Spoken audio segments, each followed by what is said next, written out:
উত্তর দিনাজপুর জেলার গোয়ালপুখর বিধানসভা কেন্দ্রে তৃণমূল কংগ্রেস প্রার্থী গোলাম রব্বানীর সমর্থনে জোরদার প্রচারে নামলেন টলিউড অভিনেতা।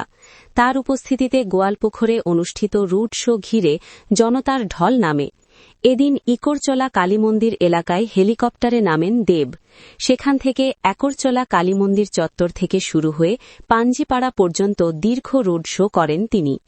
রাস্তায় দুধারে দাঁড়িয়ে অসংখ্য মানুষ তাকে এক নজর দেখার জন্য ভিড় জমান, ফলে পুরো এলাকা জনসমুদ্রে পরিণত হয়। দেবের এই রোড শোকে কেন্দ্র করে নিরাপত্তার চাদরে মুড়ে ফেলা হয় গোটা এলাকা। যে কোনো অপ্রীতিকর পরিস্থিতি এড়াতে বিশাল পুলিশ বাহিনী মোতায়েন করা হয়। তৃণমূল কংগ্রেস নেতৃত্বের দাবি, এই রোড শোতে সাধারণ মানুষের বিপুল সাড়া মিলেছে এবং তা আসন্ন নির্বাচনে দলের পক্ষে ইতিবাচক প্রভাব ফেলবে বলেও তারা আশাবাদী। ওনার যেটা বার্তা আছে, দেববাবু এসে ছেড়ে দিলেন, আর তারপর রোড শোতে লোকের সয়লাভ দেখে আমি অবাক হয়ে গেলাম। কেন এটা আমাদের পাঞ্জিপাড়া পঞ্চায়েত, পাঞ্জিপাড়ার ওইদিকে আছে বিহার, এটা লাস্ট পঞ্চায়েত আমাদের ন্যাশনাল হাইওয়ের উপরে আছে। রোড শোটা অনেক ভালো, সব লোক খুশি আছে আর সব লোক ভালো আছে।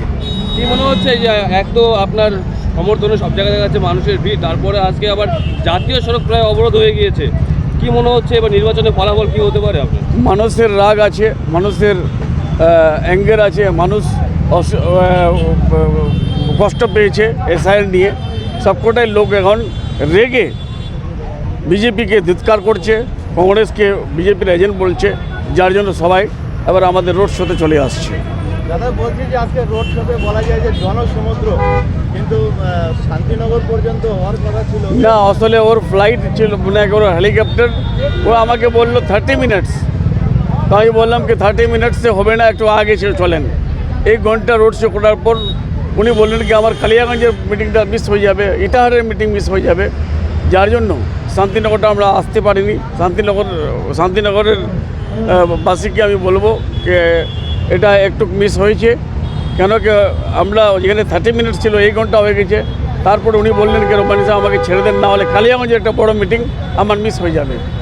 তারপরে আমরা ছেড়ে দিলাম ওনাকে। আগামীকাল এবার নির্বাচনের ময়দানে দেখা যাচ্ছে ম্যাডামও নেমেছেন, কি বলবেন? তো নামবে, তো আমি ওনার হাজব্যান্ড আর আমার সমর্থনে তো নামবে, আমার ভাই নেমেছে, আমার সবকটাই অঞ্চল প্রেসিডেন্ট, মহিলা অঞ্চল প্রেসিডেন্ট, ব্লক কমিটি সবাই নেমেছে, সবাই এখন ময়দানে আছে। আর ময়দানে আমি দেখলাম যে আমি 4টা ইলেকশন ফাইট করেছি, এটা 5th নাম্বার ইলেকশন। এই ইলেকশনে যেটা আমি সাপোর্ট পাচ্ছি এটা আমার কল্পনার বাইরে হয়ে গেছে। 15 তারিখে মমতা আসছেন ইসলামপুরে, কি বলবেন? দিদি তো আমরা ওয়েলকাম করছি দিদিকে। দিদি আসলে তো আমাদের ইসলামপুর সাবডিভিশন হয়ে গেল। দিদিকে সবাই দেখতে চাই। আমরা ইসলামপুরে যাব আমাদের লোকজন নিয়ে, আর আশা করি দিদি এবার 260 থেকে বেশি ভোটে সিট নিয়ে চতুর্থবারের জন্য মুখ্যমন্ত্রী হবেন। আজকের রোড শো নিয়ে আমরা তো অনেক আনন্দিত, অনেক খুশি। আমাদের দীপক অধিকারী, আমাদের বাংলা ফিল্মের অ্যাক্টর দেব বাবু আজকে রোড শো করলো আমাদের কালী মন্দির থেকে কলোনি মোড় অবধি। আপনারা দেখলেন যে রোডে কোনো দিকে খালি নাই, লোক একদম ভরে গেছে। সেই জন্য আমরা মমতা ব্যানার্জি উন্নয়ন থেকে সবাই খুশি। আমরা সবাই মমতা ব্যানার্জি জোড়াফুলে 23 তারিখে ভোট করবে, এটাই আজকে বার্তা দিল সবাই। আমরা সব বুঝাতে একদম আমরা লোককে বুঝাতে পেরেছি, লোক বুঝেও গেছে। এই জুমলাবাজির সঙ্গে কেউ সাথ দেবে না।